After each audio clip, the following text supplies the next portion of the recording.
Shalom, my sister and brother. Listen, he beat me up today. And he said it was in love. And it hurt. It really hurt.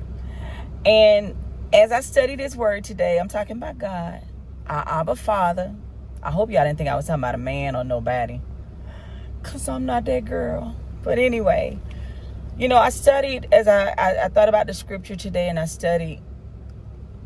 God just blatantly told me through the Spirit, you don't trust me. You'll build up idols. You'll build up golden calves, so to speak, because you need to be in control. And you keep trying to protect yourself. And what point are you going to realize that I love you? And as I sit here and I look at the action for today, write down one verse you'll live out intentionally this week and place it somewhere visible. Proverbs 3, 5, and 6 came to mind. Trust in the Lord with all of your heart and lean not to your own understanding, but in all of your ways acknowledge God, and he will direct your path. God has been good to me. And I'm going to be transparent. I guess because of my childhood and the way that I was raised and nobody ever being for me, someone had to fend for myself.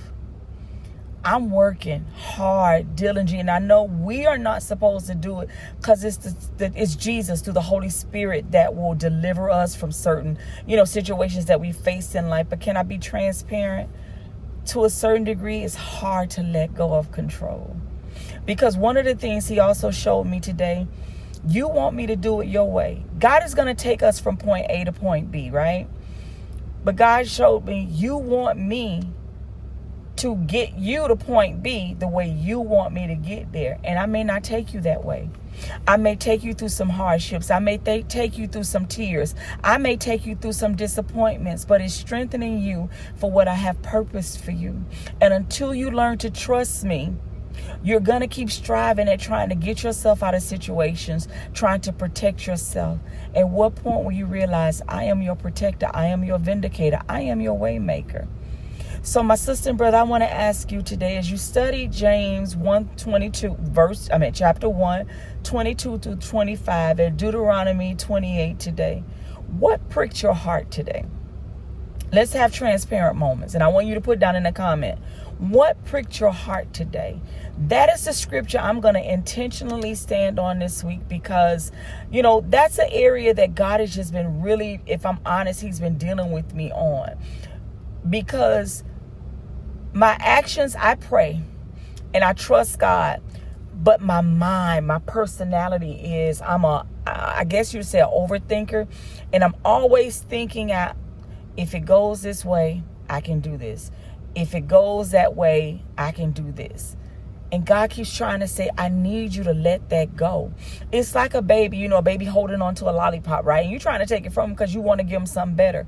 And God keeps reminding me, I want to do so much through you, but you don't trust me.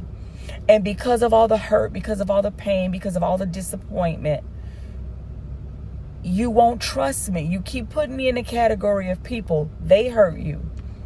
So my sister and brother, my question to you is this. What in life has hurt you so bad, that unconsciously, you're not purposely doing it, but unconsciously you put God in that same category? Unconsciously, we look at the world, we know how the world, let's say, rotate on its axis. And I don't mean the world itself, but just the laws, the rules, the regulations, the things that people do and say, and those in authority, how they act. What is it in life that keeps you fearful, so to speak, from 100% surrendering everything to God and walking on the word of God? Because that's our focus today. Walk in the word. I know the word, and I've seen him do it. And it's funny because there's certain things I can stand on. Like when they told me I had cancer, I was not afraid of that. And that's weird because most people hear that word and it terrifies them. Cancer didn't scare me. It did not. When they told me that did not scare me at all. I trusted God with that. When I go and I apply for jobs and I'm like, some company, well, most companies, especially for what I do, they do background checks. When I pray about it, I trust God with that. But for whatever reason, there's areas in my life I tend to hold on to that I won't surrender to God. So what is it today, my sister and brother? What is the word that you're going to stand on intentionally this week?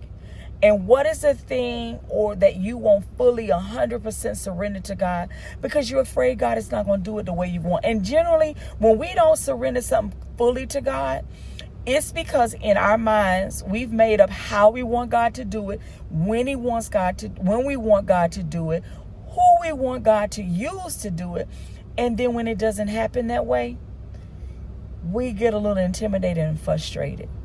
Or we're afraid to fully give it to him. It's like this. You'll put it on the altar, but the moment things aren't seemingly going your way, you take it back. So what is that thing, my sister and brother?